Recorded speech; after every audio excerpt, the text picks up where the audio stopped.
Reduction potential, और वो भी नेगेटिव साइन के साथ। किसके साथ? नेगेटिव साइन के साथ। चलिए, ये हमारा इंपॉर्टेंट फॉर्मूला आ गया एक। ओके, अब अगर एग्जांपल बात किया जाए किसका? जिंक का। चलिए, अब जिंक दे रखा है, और जिंक का अगर बात की जाए तो स्टैंडर्ड ऑक्सीडेशन जो पोटेंशियल होता है वो होता है प्लस 0.76 वोल्ट। क्लियर? और अगर अब मैं इसको चलो साथ साथ राइट और कर लेते हैं या पहले पूरा समझ लें। अगर इसका रिडक्शन पोटेंशियल की बात की जाए तो वो होता है माइनस 0.76 वोल्ट। अब कैसे लिखा जाएगा? अब जिंक की बात है तो आप सीधा सीधा बता ही सकते हो कि अगर हमें ई नोट लिखना है तो क्या आ जाएगा? Zn से Zn2 पॉजिटिव, उसका वैल्यू 0.76।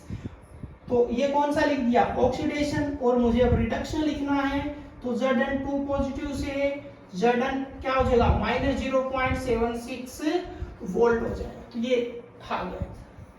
अब क्या होता है कि अगर हमसे सिर्फ पूछा जाए, हमसे पूछ लिया,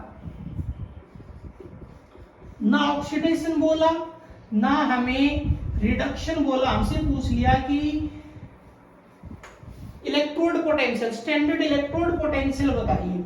ठीक है, तो अब हमारे दिमाग में क्वेश्चन आता है कि स्टैंडर्ड ऑक्सीडेशन बताएं या स्टैंडर्ड रिडक्शन बताएं। हमारे पास तो दो ऑप्शन हो गए।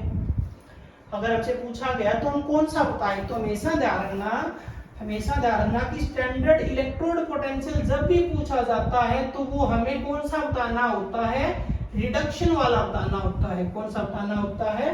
रिडक्शन वाला। क्लियर? यूज ज्यादातर किसका किया जाता है? रिडक्शन पोटेंशियल का। ठीक है, आईपीएससी के अकॉर्डिंग अगर हमसे किसी मेटल का इलेक्ट्रोड पोटेंशियल पूछा तो हम कौन सा बताते हैं? रिडक्शन बताते हैं, ना कि ऑक्सीडेशन बताते हैं। तो ध्यान रखना, ऑक्सीडेशन और रिडक्शन एक तो अपोजिट साइन में होते हैं, मैग्नीट्यूड सेम मिलता है। और अगर इलेक्ट्रोड पोटेंशियल अगर पूछा जाए तो हम किसका वैल्यू बताते हैं? रिडक्शन का बताते हैं। क्लियर?